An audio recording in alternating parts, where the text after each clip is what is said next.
वज़ीर दिफा ख्वाजा आसिफ ने दावा किया है कि जनरल बाजवा ने एक्सटेंशन के बदले नून लीग को पंजाब और वफाक में हुकूमत देने की पेशकश की थी। नवाज शरीफ ने एहसान लेने से इनकार कर दिया। डॉन न्यूज़ के programme live with Adil Shahzeb में गुफ्तगू करते हुए ऑपरेशन अज़्म इस्तेहकाम पर अपोजिशन जमातों को एतमाद मिलने का ऐलान भी कर दिया। वजीर दिफा ख्वाजा आसिफ ने इंकशाफ किया है कि जनरल बाजवा ने एक्सटेंशन के बदले नून लीग को पंजाब और वफाकी हुकूमत देने की ऑफर की थी। डॉन न्यूज़ के programme live with Adil Shahzeb में गुफ्तगू करते हुए वजीर दिफा का कहना था कि लंदन में होने वाली मीटिंग में पार्टी ने जनरल बाजवा को एक्सटेंशन देने का फैसला किया। ख्वाजा आसिफ के मुताबिक नवाज शरीफ ने एक्सटेंशन के बदले कोई एहसान न लेने की हिदायत की थी।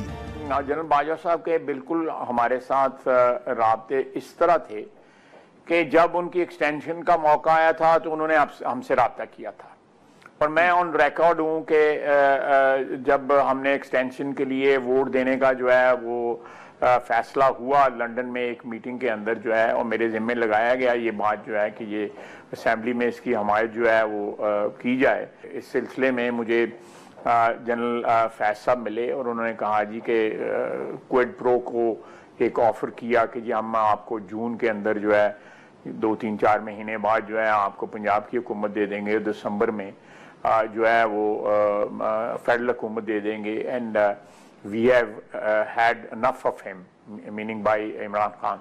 तो उस लेकिन मेरी इंस्ट्रक्शन जो नवाज शरीफ की इंस्ट्रक्शन थी कि आपने कोई क्विड प्रो को नहीं करना, आपने इस वोट के बदले में कोई एहसान नहीं लेना। वज़ीर दिफा ने वाज़ेह किया कि अज़्म इस्तेहकाम पाकिस्तान पर पार्लियामेंट और काबीना में बात होगी। इस पर तमाम सियासी जमातों को एतमाद में लिया जाएगा और उनके तहफ़्फ़ुज़ात को दूर किया जाएगा। ये प्योरली दहशतगर्दी के खिलाफ जंग है और ये ऑपरेशन जो है मैंने आपको बता दिया है कि काबीना में जाएगा, उसके बाद जो है नेशनल असेंबली में आएगा।